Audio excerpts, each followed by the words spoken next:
Hello दोस्तों, आप सब कैसे हो। आई होप आप सब बहुत अच्छे होंगे। तो आप सबका मेरे एटी क्लासेस में स्वागत है। मैं आपको ब्रांचेस ऑफ केमिस्ट्री पढ़ा रही थी। पिछले वीडियो में आपने पूरा उसका चार्ट देखा कि कैसे 5 भागों में ब्रांचेस ऑफ केमिस्ट्री बटा हुआ है, 5 ब्रांचेस में डिवाइड, उसके बाद सब डिवाइड हुआ था। तो आज फिर हम उन्हीं 5 ब्रांचेस के बारे में थोड़ा डिटेल में पढ़ेंगे। तो चलिए शुरू करते हैं। Branches of chemistry. तो ब्रांचेस ऑफ केमिस्ट्री क्या है? हमारी केमिस्ट्री 5 पार्ट्स में डिवाइड है। चलिए हम लोग शुरू करते हैं। पहला पार्ट है ऑर्गेनिक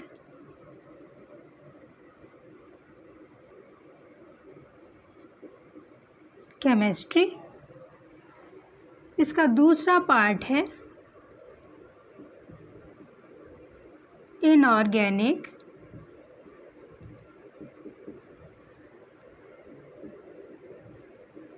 केमिस्ट्री। तीसरी ब्रांच है इसकी दोस्तों, इसकी तीसरी ब्रांच है एनालिटिकल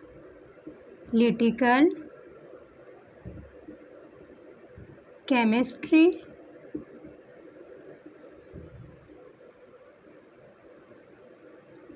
नंबर 4 पे आता है फिजिकल केमिस्ट्री।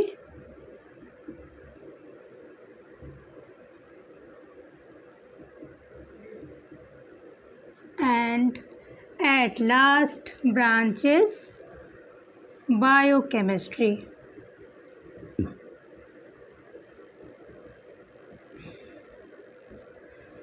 तो दोस्तों आपने देखा कि हमारी जो केमिस्ट्री है 5 ब्रांचेस में डिवाइड है। Number 1 organic chemistry, number 2 inorganic chemistry, number 3 analytic chemistry, number 4 physical chemistry and at last biochemistry. आज हम इन पार्ट्स को डिटेल में समझेंगे। तो चलिए शुरू करते हैं। हम आते हैं ऑर्गेनिक केमिस्ट्री पे।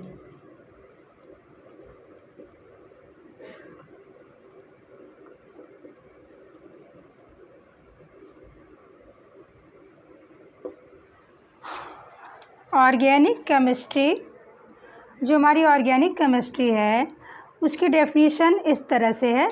Organic chemistry involving organic chemistry involving scientific study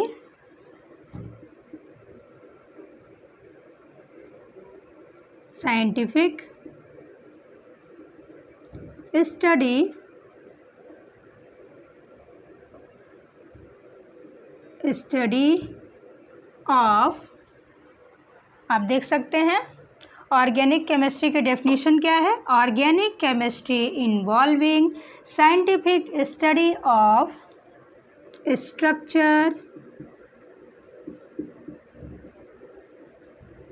structure,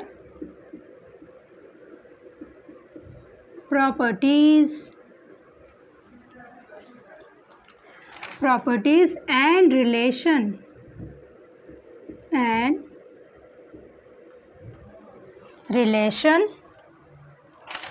of organic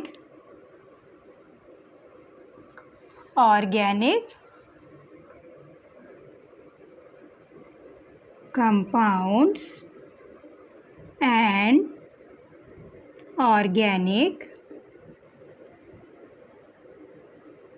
materials। एक बार दोस्तों फिर से हम डेफिनेशन की तरफ बढ़ेंगे, फिर हम समझते हैं ऑर्गेनिक केमिस्ट्री क्या चीज़ है, उसके अंतर्गत हम क्या पढ़ते हैं, किसके स्ट्रक्चर, प्रॉपर्टीज़ और क्या रिलेशन किस में है, इसके बारे में जानते हैं। तो that is organic chemistry is involving scientific study of structure, properties and relation of organic compounds and organic materials। तो इसका मतलब ये हुआ कि ऑर्गेनिक केमिस्ट्री के अंतर्गत हम ऑर्गेनिक कंपाउंड्स और ऑर्गेनिक मटेरियल्स की क्या पढ़ते हैं, स्ट्रक्चर, संरचनाएं, प्रॉपर्टीज़, उनकी क्या क्वालिटी है, क्या उनके गुण हैं, और रिलेशन माने संबंध, हम उनके संबंधों के बारे में जानते हैं। कहने का मतलब ये है कि ऑर्गेनिक कंपाउंड्स जो हैं वो केमिकल रिएक्शन करते हैं, उनकी अपनी प्रॉपर्टीज़ होती हैं, कोई डोनर है, कोई रिसीवर है, उनकी अपनी प्रॉपर्टीज़ होती हैं और उसी के अनुसार, उसी के अकॉर्डिंग वो बॉन्डिंग करते हैं। किसी के साथ सिंगल बॉन्ड है, डबल बॉन्ड है, ट्रिपल बॉन्ड है, आपस में रिलेशन बनाते हैं और फिर नया कोई कंपाउंड बनाते हैं। ये ऑर्गेनिक केमिस्ट्री के अंतर्गत हम लोग पढ़ते हैं। अब हम इनऑर्गेनिक केमिस्ट्री पे आते हैं, इसके बारे में भी हम सभी जान लेते हैं।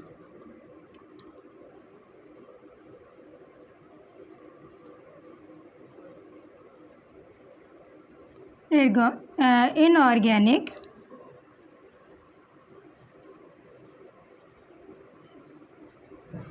Chemistry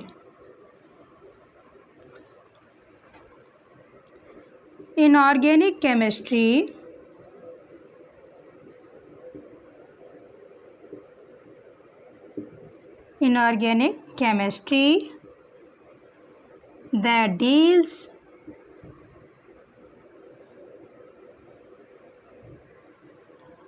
that deals inorganic compounds, that deals inorganic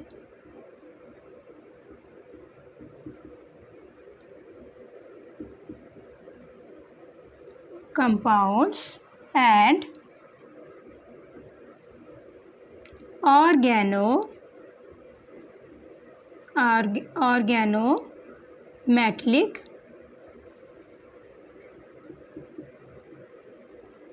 compounds।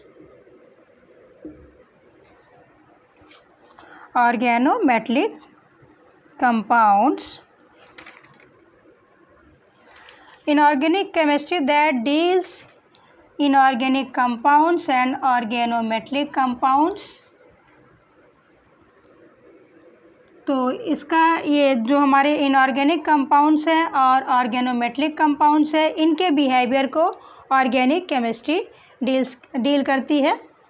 तो inorganic chemistry that deals behaviour, आप माफ़ कीजिएगा, मैंने आपको थोड़ा जल्दी में बता दिया, तो एक बार फिर से हम इसको डेफिनेशन को देखते हैं। Inorganic chemistry that deals with behaviour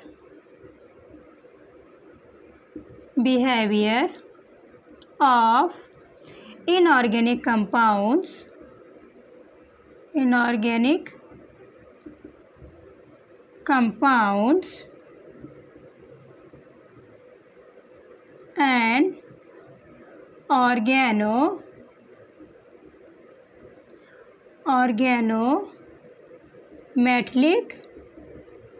compounds।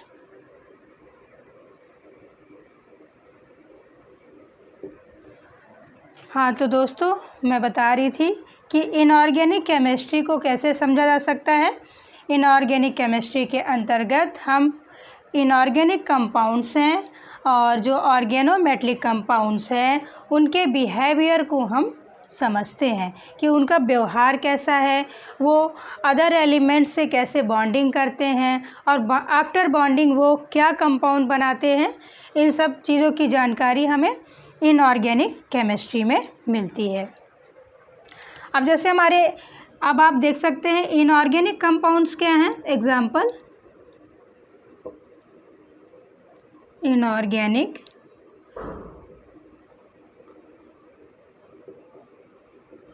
Compounds inorganic compounds हमारे हैं, फॉर एग्ज़ाम्पल जैसे इनऑर्गेनिक कंपाउंड्स बनते हैं कार्बन से मिलके, हाइड्रोजन से मिलके, ऑक्सीजन से मिलके, नाइट्रोजन से मिलके जो कंपाउंड बनते हैं उनको हम बोलते हैं इनऑर्गेनिक कंपाउंड्स। अब हमारा जो ऑर्गेनोमेटेलिक कंपाउंड है उसके अंतर्गत हमारा आता है ट्राईमेथिल बोरान। अब हमने ये समझा ये इनऑर्गेनिक कंपाउंड हो गए। अब ऑर्गेनिक कंपाउंड क्या है इसके बारे में भी जान लेते हैं।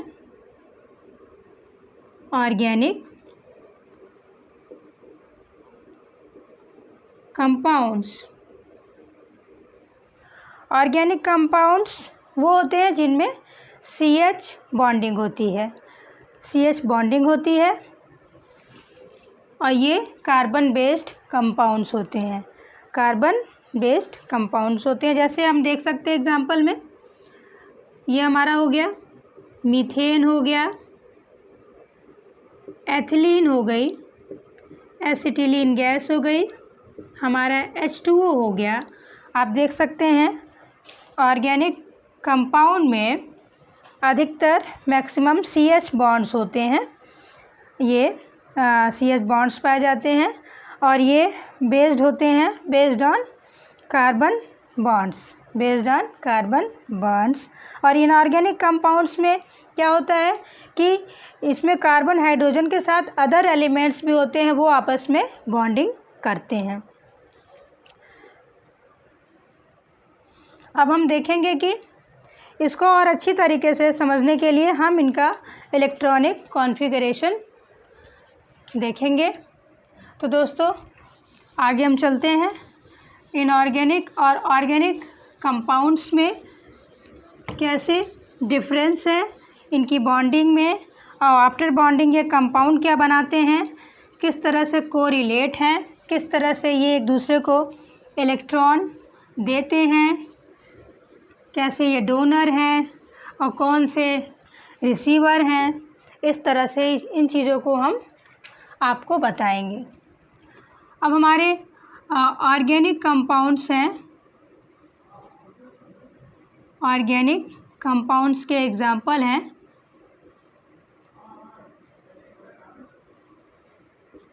हमने बताया आपको, H2O ले लेते हैं जिसको हम पानी कहते हैं, जल ही जीवन है आप सभी जानते हैं। मीथेन गैस ले लेते हैं CH4, कार्बन हाइड्रोजन की आपस में बॉन्डिंग है। इसके बाद हम लोग एथिलीन गैस ले लेते हैं, एसिटिलीन गैस ले लेते हैं। इसमें आप देख सकते हैं कि मीथेन जो होता है वो सिंगल बॉन्ड से हाइड्रोजन से जुड़ा होता है। एथिलीन जो होता है इसमें कार्बन हाइड्रोजन की स्थिति डबल बॉन्ड से होती है। एसिटिलीन जो होता है इसमें कार्बन और हाइड्रोजन ट्रिपल बॉन्ड से जुड़े होते हैं। इनका मैं इलेक्ट्रॉनिक कॉन्फ़िगरेशन बनाती हूँ, इलेक्ट्रॉनिक डॉट स्ट्रक्चर से आप इन चीज़ों को अच्छी तरीके से समझ सकेंगे।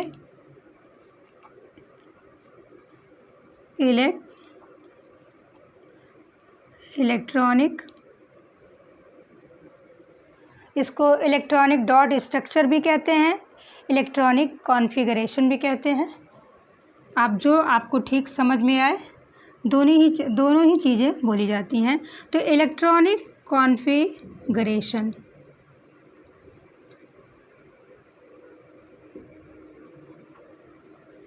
बहुत इंटरेस्टेड है केमिस्ट्री। अगर आप ध्यान से चीज़ों को देखेंगे समझेंगे तो आपको काफ़ी इंटरेस्ट आएगा, और मैं चाहूँगी कि आपको इजी मेथड से मैं पूरी तरह से कोशिश करूँ कि मैं समझा सकूँ।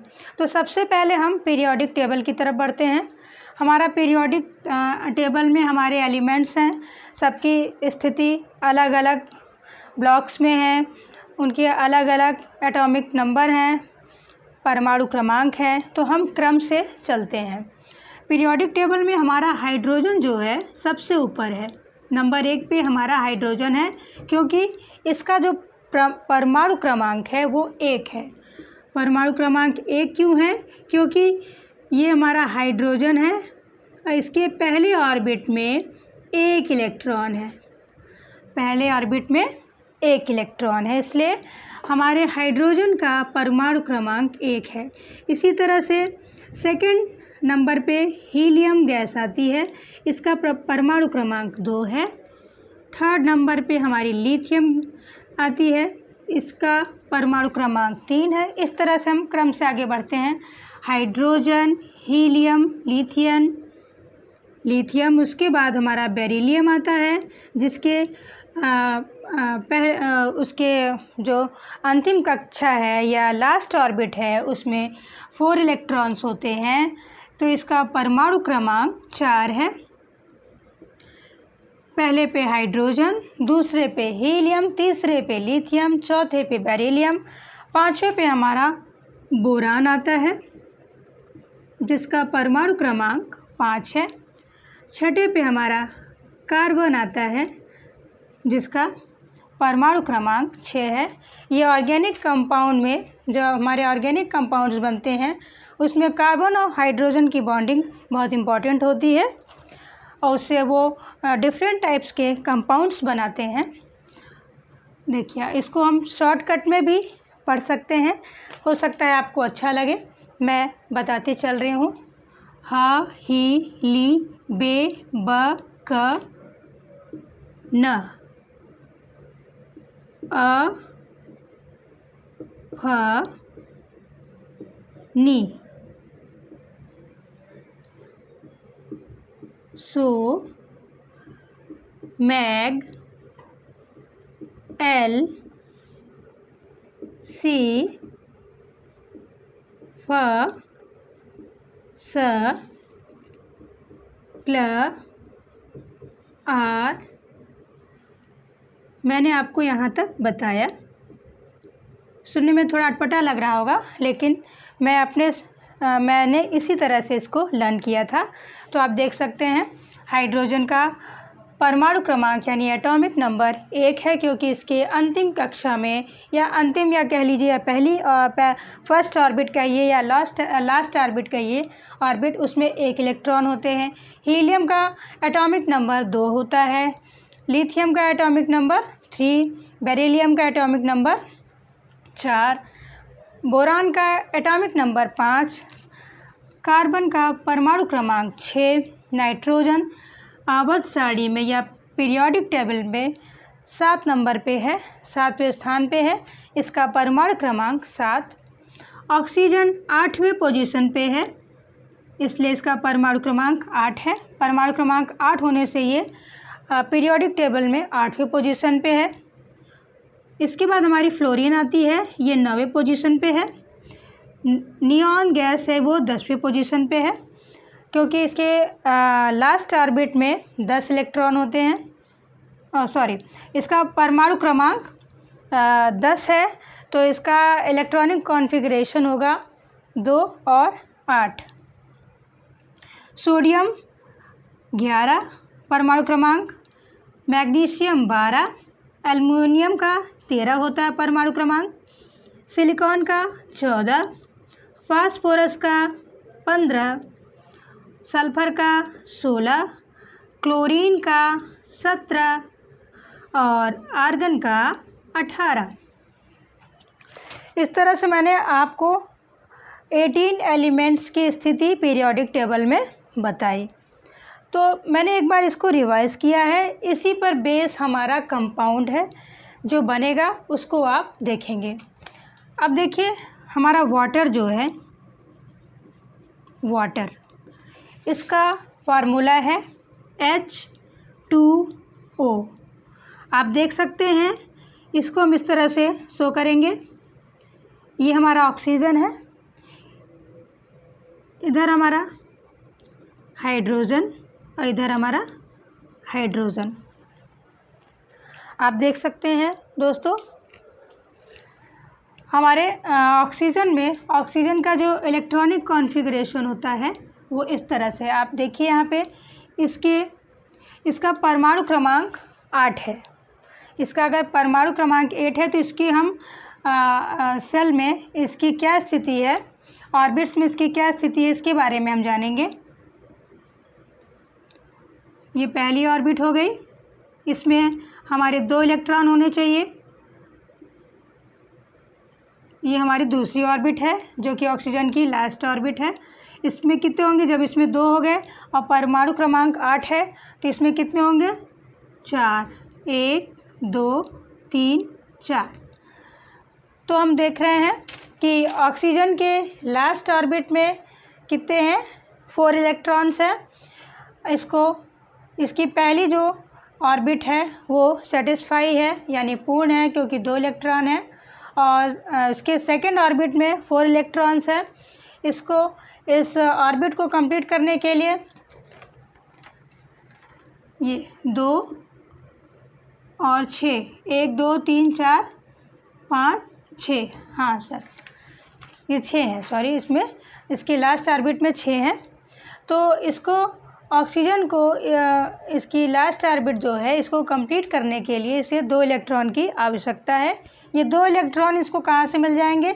1 इलेक्ट्रॉन इस हाइड्रोजन से और 1 इलेक्ट्रॉन इस हाइड्रोजन से मिल जाएगा। तो ये आपस में सहसंयोजक बंध बनाएंगे, इसको कोवैलेंट बॉन्ड भी कहते हैं। आप देख सकते हैं कि हमारा ये ऑक्सीजन के अंतिम कक्षा में या लास्ट ऑर्बिट में कितने बॉन्ड हैं? कितने इलेक्ट्रॉनों की संख्या है? 2 2 4 5 और ये हो गया 6 हो गया।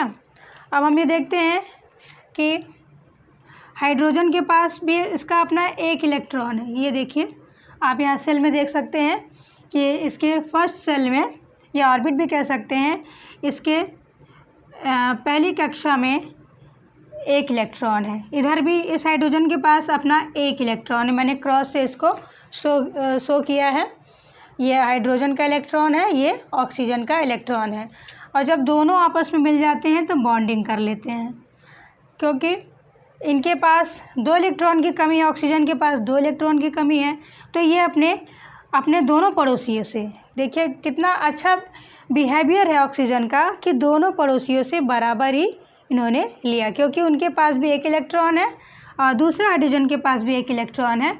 तो ऑक्सीजन को अपनी ऑर्बिट पूरी करने के लिए दोनों पड़ोसी हाइड्रोजन से सपोर्ट लेना पड़ता है और फिर अपना ये ऑर्बिट कंप्लीट कर लेता है। ऑक्सीजन अपना ऑर्बिट कंप्लीट कर लेता है। कैसे कर लेता है? आप गिन सकते हैं। देखिए, इसके ये अंतिम कक्षा में 6 इलेक्ट्रॉन है, अगर इसको 2 इलेक्ट्रॉन मिल जाए तो 8 हो जाएंगे, तो ऑक्सीजन की ऑर्बिट जो है कंप्लीट हो जाएगी। तो देखिए आप, ये ऑक्सीजन के 6 इलेक्ट्रॉन है, 1 2 3 4 5 6, ये 6 हो गए। और इस हाइड्रोजन का 1 इलेक्ट्रॉन यानी 7 और दूसरे हाइड्रोजन का 1 इलेक्ट्रॉन यानी 8, यानी ऑक्सीजन की ऑर्बिट कंप्लीट। इसी तरह से हम देखेंगे जो हमारे हाइड्रोजन है, ये हाइड्रोजन भी अपनी पहली ऑर्बिट को कंप्लीट करेगा। तो हाइड्रोजन ने भी ऑक्सीजन से कोवैलेंट बॉन्ड बनाया, यानी कि अपने पड़ोसी से 1 इलेक्ट्रॉन मांगा। क्यों मांगा? क्योंकि उन्हें अपनी ऑर्बिट को सेटिस्फाई करना था, अपने ऑर्बिट को पूर्ण करना था। इसी तरह से ये जो दूसरा पड़ोसी हाइड्रोजन है, इन्होंने भी ऑक्सीजन से 1 इलेक्ट्रॉन मांगा और अपनी ऑर्बिट को कंप्लीट किया। इस तरह से इन तीनों पड़ोसियों की आपस में बॉन्डिंग हो गई, और जब आफ्टर बॉन्डिंग इन्होंने क्या बनाया? H2O। क्या बनाया? पानी बनाया। इस तरह से हम देख सकते हैं इलेक्ट्रॉनों की साझेदारी से कार्बन और इलेक्ट्रॉनों की साझेदारी से हाइड्रोजन और ऑक्सीजन में आपस में कोवैलेंट बॉन्ड के माध्यम से H2O का निर्माण हुआ, यानी कि H2O कंपाउंड बना। हाँ, अगला मैं आपको बताती हूँ दोस्तों। अब हम आते हैं मीथेन में। आप देख सकते हैं organic compounds based on carbon hydrogen bond, इसीलिए मैं इन्हीं कंपाउंड्स को आपको बता रही हूँ।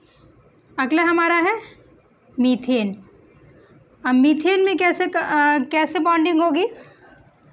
ये बीच में हमारा कार्बन हो गया, 4 ऑक्सीजन है, ये आपस में बॉन्डिंग करेंगे और इनमें देखिए सिंगल सिंगल मैंने दिखाया है कि सिंगल बॉन्ड है, यानी कि ये कोवैलेंट बॉन्ड है। सिंगल बॉन्ड में मतलब एक इलेक्ट्रॉन की साझेदारी, एक कार्बन का, एक हाइड्रोजन का रहेगा और एक कार्बन का रहेगा, तो ये आपस में साझेदारी करेंगे। फिर से आइए हम पीरियोडिक टेबल पे आते हैं। ये हमारी आवर्त सारणी या पीरियोडिक टेबल बोलते हैं। इसमें हम देखते हैं छठे नंबर पे, छठवें स्थान पे हमारा कार्बन है, जिसका परमाणु क्रमांक 6 होता है। चलिए हम कार्बन का भी इलेक्ट्रॉनिक कॉन्फ़िगरेशन निकाल लेते हैं। ये न्यूक्लियस है, इसकी पहली ऑर्बिट जिसमें 2 इलेक्ट्रॉन, इसकी दूसरी ऑर्बिट में कितने होंगे? जो पहली ऑर्बिट में 2 हैं तो बचे 4 इलेक्ट्रॉन, 1 2 3 4। तो हमने देखा कि फर्स्ट ऑर्बिट में 2, जो कि इसकी ऑर्बिट कंप्लीट है कार्बन की। इसके अंतिम कक्षा या लास्ट ऑर्बिट भी बोल सकते हैं, इसमें 4 इलेक्ट्रॉन है। ये 4 इलेक्ट्रॉन जो हैं 4 इलेक्ट्रॉन्स आपस में बॉन्डिंग बनाएंगे और ये कोशिश करेंगे कि इनकी ऑर्बिट जो है, अगर इनको 4 इलेक्ट्रॉन्स और मिल जाए तो इनकी ऑर्बिट कंप्लीट हो जाएगी और ये पूर्ण हो जाएंगे। और ये अपने 4 इलेक्ट्रॉन जो हैं आपस में हाइड्रोजन से बॉन्डिंग करेंगे। अब आप देख सकते हैं 1 इलेक्ट्रॉन कार्बन का, 2 इलेक्ट्रॉन, 3 इलेक्ट्रॉन, 4 इलेक्ट्रॉन। इसी तरह से हमारा हाइड्रोजन है, अपना 1 इलेक्ट्रॉन लेके कार्बन के साथ कोवैलेंट बॉन्ड बनाता है। अब आप देख सकते हैं कि कार्बन के पास साझेदारी हो गई, तो कार्बन की ऑर्बिट जो है, लास्ट ऑर्बिट वो कंप्लीट हो गई। कार्बन के लास्ट ऑर्बिट में या अंतिम कक्षा में 4 इलेक्ट्रॉन थे। अगर उन्होंने 4 इलेक्ट्रॉन चारों हाइड्रोजन से एक एक करके लिया तो 4 और 4 8 हो गया। इस तरह से कार्बन का अंतिम कक्षा पूर्ण हुई या लास्ट ऑर्बिट कंप्लीट हुई। इसी तरह से हाइड्रोजन ने भी क्या किया, चारों हाइड्रोजन ने एक एक इलेक्ट्रॉन की साझेदारी की। आप देख सकते हैं कि ये पहला जो हाइड्रोजन है उसने 1 इलेक्ट्रॉन कार्बन से लिया और एक उसका खुद का है, उसने बना लिया, अपनी ऑर्बिट को कंप्लीट किया। दूसरा हाइड्रोजन फिर उसने 1 इलेक्ट्रॉन कार्बन से लिया और उसका खुद का 1 इलेक्ट्रॉन है, इस तरह से 2 हो गए, उसने अपनी ऑर्बिट को कंप्लीट किया। तीसरा हाइड्रोजन भी इसी तरह से वर्क किया और चौथे हाइड्रोजन ने भी इसी तरह से अपनी ऑर्बिट को कंप्लीट किया। हमने देखा कि ये कार्बन और हाइड्रोजन की सिचुएशन इस तरह से है कि आपस में मिलके इस तरह से कोवैलेंट बॉन्ड बनाए कि एक कंपाउंड का निर्माण हुआ, जिसको हम मीथेन गैस कहते हैं।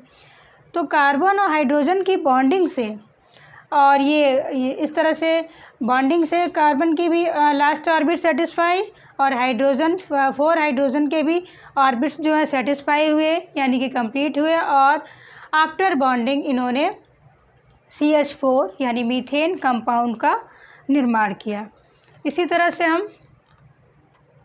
तरह से एसिटिलीन एंड एथिलीन, इसमें भी यही बॉन्डिंग है। इसमें एथिलीन में डबल बॉन्डिंग और एसिटिलीन में ट्रिपल बॉन्डिंग। अब हम इसी तरह से इनऑर्गेनिक कंपाउंड्स का भी देख सकते हैं स्ट्रक्चर। इनऑर्गेनिक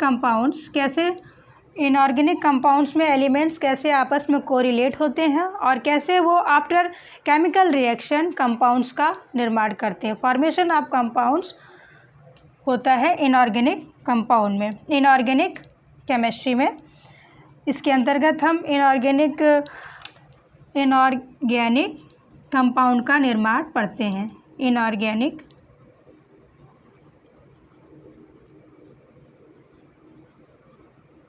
कंपाउंड्स, अब इनको हम इलेक्ट्रॉनिक कॉन्फ़िगरेशन के माध्यम से हम देखेंगे कि आपस में कैसे कोरिलेट होके आफ्टर केमिकल रिएक्शन कैसे कंपाउंड्स बनाते हैं, उसके बारे में भी हम आपको बताएंगे। जैसे इनऑर्गेनिक कंपाउंड हमारा है कैल्शियम कार्बोनेट। आप देख सकते हैं कैल्शियम, एक तत्व कैल्शियम है, दूसरा कार्बन है और ऑक्सीजन के तीन ऑक्सीजन है। कैल्शियम एक है, कार्बन एक है और ऑक्सीजन कितने हैं? 3 हैं। तो ये तीनों आपस में बॉन्डिंग करते हैं। अब ये किस तरह से करते हैं? कैल्शियम इसको 2+ साइन से शो करते हैं और ये हमारा कार्बन है, ये ऑक्सीजन से 3 ऑक्सीजन से जुड़ा होता है और 2- का साइन होता है। इसी तरह से अगला इनऑर्गेनिक कंपाउंड है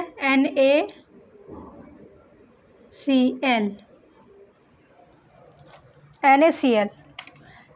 अगला कंपाउंड है हमारा सोडियम क्लोराइड। इसमें भी बॉन्डिंग कैसे होती है? सोडियम पे प्लस का साइन होता है और क्लोरीन पे माइनस का साइन होता है। इसी तरह से हम इन दोनों को आपको इसको डिस्क्राइब करके बताना चाहेंगे। अब आप देख सकते हैं पीरियोडिक टेबल में हमारा जो कैल्शियम है, हमारा कैल्शियम फिर से देख सकते हैं hydrogen, helium, lithium, beryllium, boron, carbon, nitrogen, oxygen, fluorine, neon, sodium, magnesium, aluminium, silica, phosphorus, sulphur, chlorine, argon. इसके बाद हमारा आएगा, इधर हम ले लेते हैं पोटेशियम,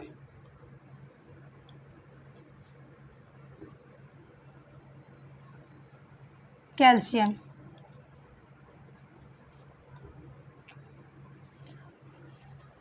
हाँ, हम बताना चाह रहे थे कि आप ये NaCl ले लीजिए। कैल्शियम का मैं आपको इलेक्ट्रॉनिक कॉन्फ़िगरेशन बताना चाहूँगी क्योंकि यहाँ पे जगह कम है। कैल्शियम जो है 20 ये इसकी पोजीशन 20 नंबर पे है। इसका परमाणु क्रमांक 20 होता है। तो इसका इलेक्ट्रॉनिक कॉन्फ़िगरेशन ऐसे बनेगा 2 8 10 हो गया। उसके बाद फिर 8 18, 2 8 10, 10 में 8 जोड़ेंगे 18, फिर बचेगा 2। यानी कैल्शियम का जो ऑर्बिट है, कैल्शियम की पोजीशन आवर्त सारणी में 20वें नंबर पे है। यहाँ जगह कम होने की वजह से मैं यहाँ पे आप शो नहीं कर पाई।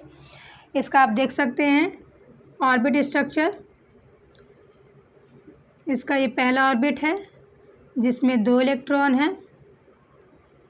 दूसरा ऑर्बिट है जिसमें 8 इलेक्ट्रॉन हैं, 1 2 3 4 5 6 7 8। तीसरा ऑर्बिट है, इसमें भी 8 इलेक्ट्रॉन हैं, 1 2 3 4 5 6 7 8। और इसकी लास्ट ऑर्बिट है, इसमें 2 इलेक्ट्रॉन हैं।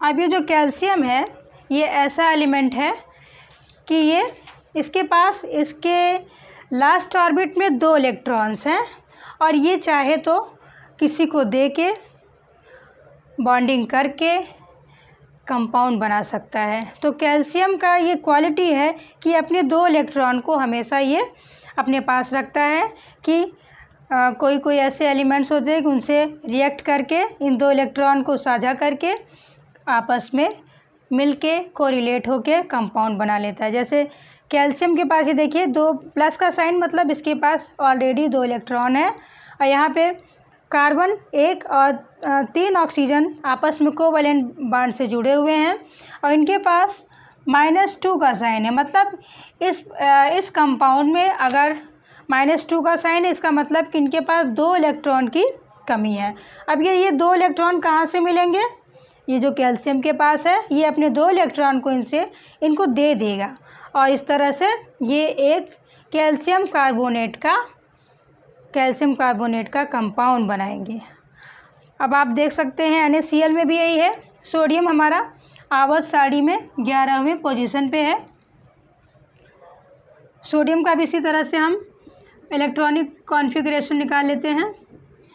11वीं पोजीशन मतलब इसका सोडियम का परमाणु क्रमांक 11 है। सोडियम का परमाणु क्रमांक 11 है। तो पहले ऑर्बिट में 2 होगा, दूसरे ऑर्बिट में 8 होगा, 8 2 10 हो गया, और तीसरे ऑर्बिट में इसका 1 इलेक्ट्रॉन है। इसीलिए हम सोडियम को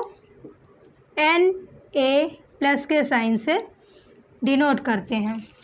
सोडियम पे 1+ का साइन है कि सोडियम इस अवस्था में रहता है, इसमें ये योग्यता है कि ये अपना 1 इलेक्ट्रॉन किसी ऐसे एलिमेंट को दे जिसके पास 1 इलेक्ट्रॉन की कमी है, उसको दे के आपस में ये कोरिलेट होके क्या बना लेंगे, केमिकल कंपाउंड। तो जो सोडियम है ये अब क्लोरीन को देता है। क्लोरीन के पास 1 इलेक्ट्रॉन की कमी होती है, और जब इसके पास 1 इलेक्ट्रॉन की कमी है तो ये सोडियम जो है अपना 1 इलेक्ट्रॉन जो है इसके लास्ट ऑर्बिट में या अंतिम कक्षा में है, ये इसको दे देता है। तो इसका भी ऑर्बिट जो है पूरी तरह से कंप्लीट हो जाता है। तो बना लेते हैं ये सब केमिकल बॉन्डिंग के आफ्टर केमिकल बॉन्डिंग NaCl का फॉर्मेशन होता है। इसको मैं आपको करके बताती हूँ। अब देखिए सोडियम का हो गया, सोडियम में लास्ट ऑर्बिट में 1 है। इसी तरह से हमारा क्लोरीन है। क्लोरीन में हम देख सकते हैं क्लोरीन का इलेक्ट्रॉनिक कॉन्फ़िगरेशन कैसे होगा। क्लोरीन का परमाणु क्रमांक 17 है, 17वें स्थान पे है, 17 है। तो इसके पहले ऑर्बिट में 2 होगा, दूसरे ऑर्बिट में 8 होगा, और तीसरे ऑर्बिट में होगा 7, क्योंकि पहला ऑर्बिट कंप्लीट है इसका, दूसरा ऑर्बिट कंप्लीट है, तीसरे ऑर्बिट यानी इसका लास्ट ऑर्बिट जो है इसमें 7 इलेक्ट्रॉन है। इसको भी अपना ऑर्बिट कंप्लीट करना है, 8 बनाना है, तो ये 1 इलेक्ट्रॉन किसी से लेगा। तो ये क्लोरीन को हम Cl- इस साइन से रिप्रेजेंट करते हैं। इसका मतलब है क्लोरीन अपना माइनस लेके अपना माइनस लेके ऐसा एलिमेंट ढूंढता है जिसके पास 1 इलेक्ट्रॉन हो, वो डोनेट कर सके, उसके लास्ट ऑर्बिट में 1 इलेक्ट्रॉन हो, उसको डोनेट कर सके। इसका मैं आपको स्ट्रक्चर बना के दिखाती हूँ कि किस तरह से ये आपस में बॉन्डिंग करते हैं। ये हमारा सोडियम है, इसका हो गया ये 1 इलेक्ट्रॉन। ये हमारा क्लोरीन है, इसके पास 7 इलेक्ट्रॉन है, 1 2 3 4 5 6 7 हो गया। ये हो गया इसका 7 इलेक्ट्रॉन। अभी हमारा सोडियम है, इसके पास 1 इलेक्ट्रॉन इसके अंतिम कक्षा में या लास्ट ऑर्बिट में है। ये इसको इस तरह से हमने शो किया और हमने देखा कि ये देखिए क्लोरीन का ऑर्बिट कंप्लीट, 7 इलेक्ट्रॉन थे, इसने 1 सोडियम से ले लिया तो बन गया इसका ऑर्बिट जो है कंप्लीट हो गया। और ये सोडियम ने अगर क्लोरीन को दे दिया तो ये डोनर हो गया, और क्लोरीन जो है 1 इलेक्ट्रॉन रिसीव कर लिया तो ये हो गया रिसीवर। इस तरह से डोनर और रिसीवर दोनों आपस में मिलके क्या बनाते हैं, केमिकल कंपाउंड, जिसको हम बोलते हैं NaCl या सोडियम क्लोराइड। तो दोस्तों मैं इस बात को अच्छी तरीके से बता पा रही हूँ कि आप इलेक्ट्रॉनिक कॉन्फ़िगरेशन के माध्यम से इनऑर्गेनिक और ऑर्गेनिक कंपाउंड्स को अच्छी तरह से समझ सक रहे होंगे। और आपने देखा कि organic compound depend CH bonds, इनमें अधिकतर कंपाउंड CH बॉन्ड से बने होते हैं, और हमारे इनऑर्गेनिक कंपाउंड्स में अदर एलिमेंट्स भी होते हैं जो कि सबके जो हमारा पीरियोडिक टेबल है SPDF कई ब्लॉक्स में बटा हुआ है। मैं आगे की वीडियोस में आपको बताऊंगी। मैं इन शॉर्ट आपको बताना चाह रही थी कि हमारे जितने एलिमेंट्स हैं उनके अलग अलग स्ट्रक्चर हैं, अलग अलग प्रॉपर्टीज़ हैं। जिस तरह से उनकी प्रॉपर्टीज़ और स्ट्रक्चर है उसी हिसाब से वो केमिकल रिएक्शन करते हैं, केमिकल रिएक्ट होते हैं और आफ्टर रिएक्शन कंपाउंड बनाते हैं। इस तरह से हमारी ऑर्गेनिक केमिस्ट्री और इनऑर्गेनिक केमिस्ट्री डिफ़ाइन हुई। दोस्तों, अगर मेरा ये वीडियो आपको अच्छा लगेगा तो बेल आइकन को प्रेस कीजिएगा, लाइक कीजिएगा, सब्सक्राइब कीजिएगा। धन्यवाद।